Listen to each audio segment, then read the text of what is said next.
दोस्तों, एक 25 साल की विधवा महिला जिसके सास ससुर और देवर ननद सभी लोग थे, लेकिन उसको इतना प्रताड़ित करते थे। वो इतने दुष्ट प्रकार के व्यक्ति थे जो कि वो विधवा बेचारी करे तो क्या करे। जो उसको हिस्से में 2 कमरे मिले थे, उनमें एक में वो स्वयं रहती थी, खुद का अपना गुजारा करती थी, और एक कमरे में वो ऐसा सोचती थी कि कोई किराएदार मिल जाए तो उससे जो उसको पैसा मिलेगा तो उससे उसका खर्चा चलने लगेगा। लेकिन कोई किराएदार अगर वहाँ आता था तो उसको वो इतना परेशान कर देते थे कि वो किराएदार वहाँ से चला जाता था। अगर नहीं जाता था तो उसको ज़बरदस्ती वहाँ से निकाल देते थे। उसके बीच में जो वो विधवा महिला होती है, उसके पास कुछ ऐसा होता नहीं है तो वो बच्चों को ट्वीट करने लगती है, पढ़ाने लगती है, कोचिंग देने लगती है उनको। इसी बीच में एक किराएदार उसके यहाँ जब आता है तो वो भी एक मजबूर था और ये भी एक मजबूर थी। दोनों जब उसके कमरे में वो रह रहा था उस महिला के, वहाँ पर रहते रहते दोनों में एक दिन ऐसा हो जाता है कि एक दूसरे की भावनाओं को समझने लगते हैं और उसके बाद एक दूसरे के प्यार में पड़ जाते हैं। अचानक जो उसके सास ससुर होते हैं, उनके जो रिश्तेदार उस वहीं मकान में रह रहे थे, वो उस महिला को उसके साथ आपत्तिजनक स्थिति में देख लेते हैं क्योंकि दोनों में एक दिन ऐसा हो जाता है कि प्यार के बाद फिर शारीरिक संबंध भी बन जाते हैं। उसके बाद उस लड़के के साथ जो उसके यहाँ किराएदार रह रहा था, उसको जब वो निकालते हैं घर से, उसके बाद क्या होता है उस महिला का, वो इस वीडियो के माध्यम से जानने की कोशिश करेंगे। तो आप इस कहानी में अंत तक जरूर बने रहिएगा और कहानी को समझने की कोशिश करते हैं, और आशा करते हैं कि आप अपने परिवार, अपने परिजनों के साथ बेहद खुश, मस्त और खुशनुमा ज़िंदगी का लुत्फ़ उठा रहे होंगे। तो वीडियो में आगे बढ़ने से पहले आपसे बस वही एक छोटी सी रिक्वेस्ट कि अभी तक अगर आपने हमारे चैनल को सब्सक्राइब नहीं किया है तो सब्सक्राइब कर लें, एक लाइक करके एक छोटा सा कमेंट अवश्य कर दिया करें ताकि मेरा हौसला बढ़ता रहे। और हमारा चैनल अभी छोटा है और हमें आपके प्यार और सपोर्ट की सख्त ज़रूरत है। तो नमस्कार, आदाब, शास्त्री काल, मैं अजय कोहली। आज की जो कहानी मैं आपको सुनाने जा रहा हूँ, ये कहानी दिल्ली के मंगोलपुरी की है। और मंगोलपुरी में एक बिहार का परिवार रहा करता था जो कि पुराने वहाँ रह रहे थे, वो वहीं से अपना काम करते थे और फिर वहीं उन्होंने जगह ली और जगह लेने के बाद उन्होंने मकान बनाया। दरअसल ये परिवार रहने वाला होता है पीछे से बिहार का सिवान का, और सिवान के एक गांव से नेत्रपाल छोटे से अपने निकल कर आए थे और उन्होंने दिल्ली में नौकरी की, काम किया इधर उधर। उसके बाद पैसा इकट्ठा किया, फिर उनकी शादी हो जाती है और शादी होने के बाद वो वहीं पर जगह लेकर मकान बना लेते हैं। उनके बाद इनके 3 बच्चे होते हैं, 2 बेटा होते हैं और 1 बेटी होती है। बड़े बेटे का नाम संजय होता है और छोटा बेटा अजय होता है। अब दोनों बच्चे थे। उसके बाद एक बेटी होती है जिसका नाम साक्षी होता है। अब ये समय गुजर रहा था, आगे कहानी चल रही थी। 2020 में जब कोरोना काल चला, उस दौरान जो बड़े बेटे की शादी हो चुकी थी, 2018 में उसकी शादी हुई और 2020 में उसकी कोरोना काल के दौरान मौत हो जाती है। अब जो वो विधवा महिला थी जिसकी उम्र अभी लगभग 25 साल की थी, अब वो बेचारी करे तो क्या करे। लेकिन उसके जो सास ससुर और जो उसकी ननद और जो देवर था, वो बहुत दुष्ट प्रकार के व्यक्ति थे। अब ये महिला जो होती है जिसका नाम संजना होता है, अब ये संजना बेचारी क्या करे। उसके हिस्से में 2 कमरे दे दिए थे, मकान डबल पोर्शन था। नीचे के पोर्शन में वो स्वयं रह रहे थे, ऊपर के पोर्शन में जो 2 कमरे थे उनको उसने संजना को दे दिया था। अब संजना, उसने उसके पास जीने का और वहाँ रहने का कोई जरिया नहीं था, इसलिए उसने 1 कमरा रेंट पर दे दिया और 1 में वो स्वयं रह रही थी। लेकिन जब वहाँ कोई कमरे में किराएदार रहता तो वो उसको परेशान करते और वहाँ से वो निकाल दिया करते थे। जो नीचे वाले मकान में जो सभी लोग रह रहे थे, उनमें से एक रिश्तेदार भी था उनके सास ससुर का, वो भी उन्हीं के जैसा था। एक दिन ऐसा होता है कि ये सभी लोग उसको परेशान तो करते ही थे। अचानक एक दिन वो सब्जी ले रही थी एक रेहड़ी पर, तो वहाँ एक लड़का वहाँ पूछ रहा था उस रेहड़ी वाले से कि अंकल यहाँ कोई कमरा मिलेगा किराए पर। मैं बहुत परेशान हूँ। तो वो मंगोल जो सब्जी वाला होता है, वहीं जब ये संजना खड़ी होती है तो संजना बोलती है कि भैया हमारे पास एक कमरा है, अगर आपको चाहिए हो तो हम आकर देख लेना। तो वो तुरंत वहाँ से चलता है और सीधा उसके कमरे में देखता है तो 2 कमरे थे, एक कमरा उसको वो दे देती है। अब जब वो कमरा तो उसको मिल जाता है, लेकिन उसके पास सामान कुछ नहीं होता है, ना खाने पीने का, ना ओढ़ने बिछाने का बिस्तर होता, कुछ नहीं था। दरअसल वहाँ जब वो पहुँचा तो उससे पहले जो उसके यहाँ किराएदार रह रहे थे, उन किराएदारों को जब उनके सास ससुर ने भगाया था वहाँ से, तो उनका कुछ सामान पड़ा था, छोटी गैस थी, छोटा चूल्हा और बर्तन भांडे 1-2 जो थे, वो उसको वो दे देती है और बोलती है कि तुम इसमें रह जाओ। उससे पूछते हैं तो 2000 रुपये पे वो कमरा ले लेता है। धीरे धीरे वो रहने लगता है, लेकिन सामान तो था लेकिन खाने के लिए कुछ नहीं था। वो निकल जाता है सुबह और बोलता है कि मैं काम करने जा रहा हूँ, लेकिन काम वो कुछ नहीं करता था, मजबूर था। अब ये लड़का इटावा जिला का रहने वाला था और इसका नाम प्रवीण होता है। अब प्रवीण इधर उधर घूमता है, कभी किसी से पैसे मांगता है, किसी से बोलता है भैया मुझे काम दिलवा दो। वो फर्नीचर का काम करना जानता था, कारपेंटर था, लेकिन काम उसको मिल नहीं पा रहा था। एक दिन उसके बच्चे जो ट्यूशन पढ़ने आते थे उस महिला से, संजना से, वहाँ वो बता रहे हैं कि आंटी जी, आप जिसके यहाँ जो आपके यहाँ किराए पर रह रहे हैं उनको हमने भीख मांगते देखा है। तो ये बात सुनकर संजना कहीं ना कहीं बच्चों को बोलती है कि तुम गलत बोल रही हो, वो ऐसे नहीं, वो काम करने जाते हैं। लेकिन नहीं, वो बच्चे बोलते हैं कि नहीं आंटी आप गलत सोच रही हो, कल आना वहाँ पर, हम तुमको दिखाएंगे। वो पैसे मांगते हैं, कभी किसी से 10 रुपये मांगते हैं, कभी किसी से बोलते हैं कि हमें खाने के लिए हमारे पास पैसे नहीं हैं, खाने के लिए 2-3 दिन हो गए, हमें भूख लगी है, ऐसे करके वो पैसे मांगते हैं। ये बात सुनकर संजना भी कहीं ना कहीं सॉफ्ट हो जाती है। वो सोचने लगती है कि गरीबी में आटा गीला करने ये किराएदार आया है, मैं तो मजबूर हूँ, अब मैं इसकी क्या मदद करूँ। शाम को जब वो आता है तो उसने सब्जी बना रखी थी, वैसी सादा आलू की सब्जी और रोटी। 2 रोटी रखकर और सब्जी जब उसको कमरे में देने जाती है छुप कर, क्योंकि सास ससुर ना देख लें, छुप कर देती है। और जब वो देखता है तो बोलता है कि भाभी आप इतना क्यों परेशान हो रही हो। तो बोलती है कि मुझे सब मालूम है कि तुम परेशानी में हो, खाना खा लो। जब वो खाना खाने लगता है तो उसकी आंखों से आंसू निकलने लगते हैं और वो संजना की तरफ देखता है, बोलता है कि तुमने हमारी भावनाओं को समझा, तुमने हमारे लिए रोटी लाई, तुमने हमें छत दी, आपका एहसान मैं कैसे चुकाऊंगा। बोलते कोई बात नहीं, तुम काम करो, और काम तुम क्या जानते हो। दोनों में बातें होने लगती हैं। तो बताता है कि मैं फर्नीचर का अच्छा कारीगर हूँ, मैं काम करता हूँ, मेरे गांव में थोड़ी लड़ाई हो गई थी इसलिए मैं वहाँ से भाग आया हूँ, और मेरे पास कुछ भी सामान नहीं है, मेरे पास पैसे भी नहीं हैं। तो उसने कहा कि तुमने मुझे पहले बताया होता।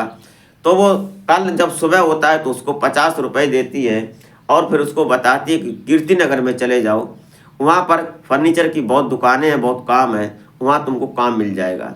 ऐसा ही हुआ, वो 50 रुपये लेकर किराए के लिए वहाँ किराए से, और वहाँ जब पहुँचता है तो उसको काम मिल ही जाता है। और जब काम मिलता है तो अच्छा काम उसको मिल जाता है। वो वहाँ काम करता है सारा दिन, शाम को उससे 150 रुपये लेता है और फिर अपने घर आता है। आने के बाद अब वो डेली काम करने जाने लगता है। उसको लगभग 10 दिन हुए थे काम करते हुए। उसने अपने मालिक से बोला कि मुझे 5000 रुपये चाहिए, तो उसने 5000 रुपये दिए उसको, क्योंकि वो कारीगर अच्छा था। अब जब 5000 रुपये लेकर आता है, तब तक इधर जो संजना होती है, संजना प्रवीण को हर रोज़ खाना बनाकर देने लगी।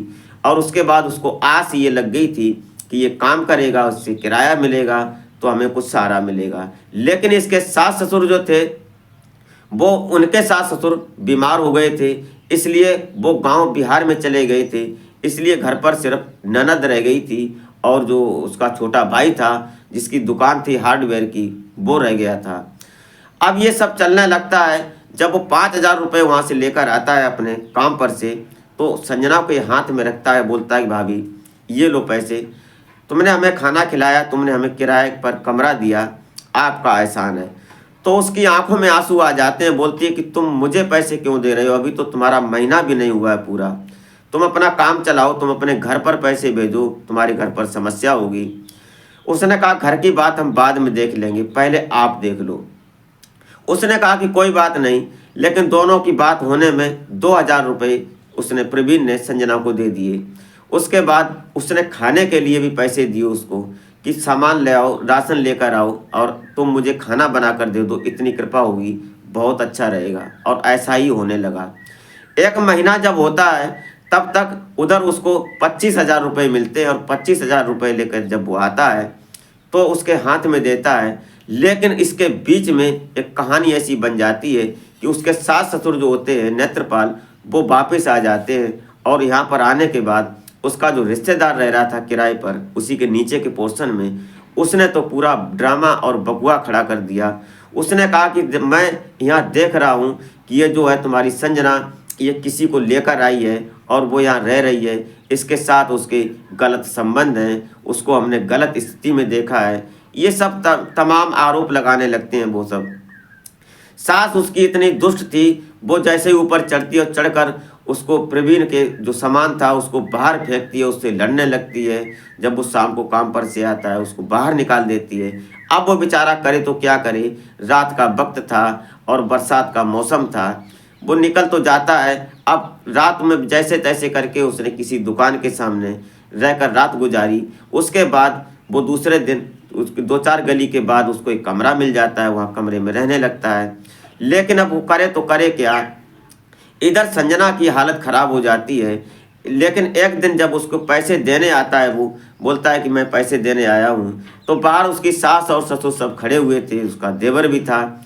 ये सब लोग उसको चिल्लाने लगते हैं, डांटने लगते हैं कि तेरी वो कौन लगती है, क्यों आया तू, तेरा उसके साथ क्या रिश्ता है, तू उसके घर का है, उसके गाँव का है। ये सब तमाम बातें होने लगती हैं। लेकिन जब वो ऊपर चढ़कर देखता है तो संजना की हालत ख़राब होती है। उसकी ऐसी स्थिति थी कि वो चलने के लायक नहीं थी, क्योंकि इन लोगों ने उसके साथ इतना दुराचार किया था, उसको इतना प्रताड़ित किया था कि वो कर भी क्या सकती थी। जब उसको पैसे देने के लिए आवाज़ लगाता है कि भाभी, तो उस उठती थी तो है, गेट खोलती है, लेकिन उसको चक्कर आ जाता है और वो नीचे गिर जाती है। नीचे गिरती है, ऐसे ही वो उठा लेता है, उसको थाम लेता है अपने हाथों में और उसके बाद बोलता है तुमने ये क्या हालत बना रखी है। तो वो रोकर बोलने लगती है कि प्रवीण, अब मैं यहाँ रह नहीं पाऊँगा, मेरा ऊपर जाने का वक्त आ गया है। ये सुनकर कहीं ना कहीं प्रवीण भी रोने लगता है, उसको साथ में लेकर आता है और लेकर आने के बाद नीचे आता है तो ये सभी लोग उसको भला बुरा बोलने लगते हैं कि तू इसका यार है, तू इसका वो है, फलाना ठिकाना, ये सब करने लगते हैं। तभी कुछ पड़ोसी आ जाते हैं बाहर, बोलते हैं कि आप कैसे लोग हो, उस बहू के साथ कितना तुम अन्याय कर रहे हो, तुम्हें कतई शर्म नहीं है, तुम पक्के ये और वो सब कहने लगते। जब उसको लोग थूकने लगते हैं, उनके सास ससुर उसके देवर को, तब जाकर वो लड़का प्रवीण हॉस्पिटल में ले जाता है। उसका चेकअप होता है तो पता चलता है कि उसके शरीर में ब्लड की मात्रा बहुत कम हो गई है, हीमोग्लोबिन डाउन हो गया उसका। उसको फिर वो ब्लड देता है और जो ग्रुप उसका होता है वो कुदरत की ऐसी देन कि उसका और उसका दोनों का, संजना और प्रवीण का ग्रुप सेम होता है, मिल जाता है। वो ब्लड चढ़ने लगता है। इधर मोहल्ले के लोग उनको थूकते हैं, उल्टा सीधा बोलते हैं कि तुम्हारी बहू है, वो लेकर गया है, दवाई कराने गया है, तुम जाकर तो देख सकते हो। लेकिन जब ये वहाँ जाते हैं, देखते हैं तो पता चलता है कि उसका ब्लड उसको चढ़ रहा है। तो इसकी जो सास होती है उसकी तो हालत ही ख़राब हो जाती है, उसके शरीर में आग लग जाती है। वो वहाँ से चली आती है वापस, और आने के बाद जब दूसरे दिन उसको डिस्चार्ज किया जाता है, जब वो वापस आती है उसकी बहू संजना घर, तो पता चलता है कि उसको इतना डांटती है, इतना लड़ती है, और फिर वही स्थिति पैदा कर देती है कि संजना को आज गुस्सा ज़्यादा आ गया और उसने उससे फ़ोन करके कहा प्रवीण से शाम को कि प्रवीण, तुमने मुझे जीने की राह दिखाई, मुझे जीने का तरीका सिखाया, लेकिन शायद अब मैं जी नहीं पाऊँगा, यहाँ जीने के लिए अब मेरे पास कुछ बचा नहीं है। ये सब वो प्रवीण सुन रहा था उधर, और उसने फ़ोन काट दिया। जब संजना फ़ोन काट देती है तो प्रवीण समझ जाता है कि मामला कुछ गड़बड़ है। वो तुरंत वहाँ से भागता है और उसके पास पैसे तो थे ही। वो तुरंत आता है, जब घर पर आता है तो घर पर ये सभी लोग बाहर मिल जाते हैं। फिर वही ड्रामा होता है। वो सीधा ऊपर जाता है और जाकर देखता है तो संजना ने अपने हाथ की नस काट रखी थी, क्योंकि उसकी सास बोलती थी कि तूने जो उसने तुझे ब्लड चढ़ाया है, तेरा उसके साथ शारीरिक संबंध था, तू उसकी रखैल थी, तू उसकी घरवाली थी, तू उसका ब्लड निकाल। तेरे शरीर में उसका खून चढ़ा कैसे, ये सब ताने मार रही थी। ये संजना को कहीं ना कहीं बर्दाश्त नहीं हुआ और उसने अपनी जब नस काटी तो वहाँ फर्श पर ब्लड ही ब्लड था और वो आखिरी सांसें गिन रही थी। तब तक इधर प्रवीण पहुंच जाता है और प्रवीण उसको उठाता है। देखकर उसकी रूह कांप जाती है। वो तुरंत उसको गोद में उठाकर बाहर लाता है और भागने लगता है, लेकिन ये सारे दुष्ट उसके पीछे पड़ जाते हैं कि तू उसको कहाँ लेकर जा रहा है, ये सब ड्रामा कर रही है। लेकिन मोहल्ले के लोग बहुत अच्छे थे, उन लोगों ने उस लड़के को सपोर्ट किया और फिर वो हॉस्पिटल लेकर जाता है, उसको बचाता है। 7 दिन लगते हैं उसको नॉर्मल होने में, उसको फिर ब्लड चढ़ता है और प्रवीण फिर देता है उसको ब्लड, क्योंकि प्रवीण की उम्र अभी 25 साल ही थी और 25 साल की उम्र संजना की भी थी। उसके बाद जब वो नॉर्मल हो जाती है, अब वो संजना बोलने लगती, जब उसको स्थिति बोलने लायक हो जाती है तो पूछती है कि मैं क्या करूं, मैं अब जी नहीं पाऊंगी प्रवीण, तुम बहुत जियाने की कोशिश करते हो, मैं कैसे जीऊँगी, तुम मुझे मरने भी नहीं देते हो। प्रवीण बोलता है कि देखो ऐसी बात कुछ नहीं है, मैं तुम्हारे साथ जीना चाहता हूँ क्योंकि तुमने मुझे जीने की राह दी, तुमने मुझे उस दिन रात बिताने के लिए छत दी, मुझे भूख के लिए तुमने रोटी दी, मैं तुम्हें छोड़ नहीं सकता हूँ। और मेरी आज एक तमन्ना है, मैं तुमको बोलना चाहता हूँ कि मैं तुम्हारे साथ जीवन बिताना चाहता हूँ। ये बात सुनकर संजना की आंखों में आंसू आ जाते हैं। वो लिपट कर रोने लगती है, बोलती है कि सच कह रहे हो क्या। उसने उसको लिपट कर बोला कि मैं सच कह रहा हूँ, मैं तुम्हारे साथ जीना चाहता हूँ। यह बात दोनों की भावुकता भरी वहाँ हॉस्पिटल में लोग देख रहे थे और दोनों की सभी जो वहाँ आशा नर्स जो थी, डॉक्टर थे, वो तारीफ करने लगते हैं कि ऐसा लड़का होना आज के समय में बहुत मुश्किल है। दोनों खुशी खुशी जब वहाँ से डिस्चार्ज होते हैं, वो बिल पे करता है और उसके बाद वो अपने साथ कमरे पर ले जाता है मंगोलपुरी और वहाँ जाकर उसके साथ रहने लगता है।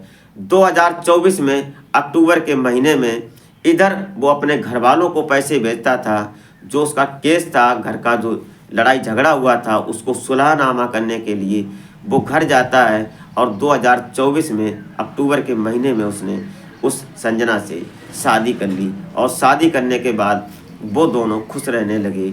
और इधर जो उनके सास ससुर थे वो तो ये कहने लगे, ताने मारने लगे कि वो भाग गई उसी के साथ, वो एक ऐसी आदत की लड़की थी, ऐसी औरत थी, उसने हमारे बेटे को खा लिया, उसने हमारे घर को बर्बाद कर दिया।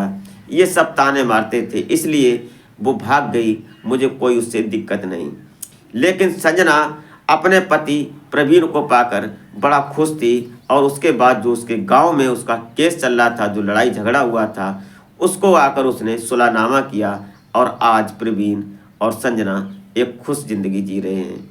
क्या रही ये रही कहानी, आपको कैसी लगी आप कमेंट बॉक्स में ज़रूर बताएं।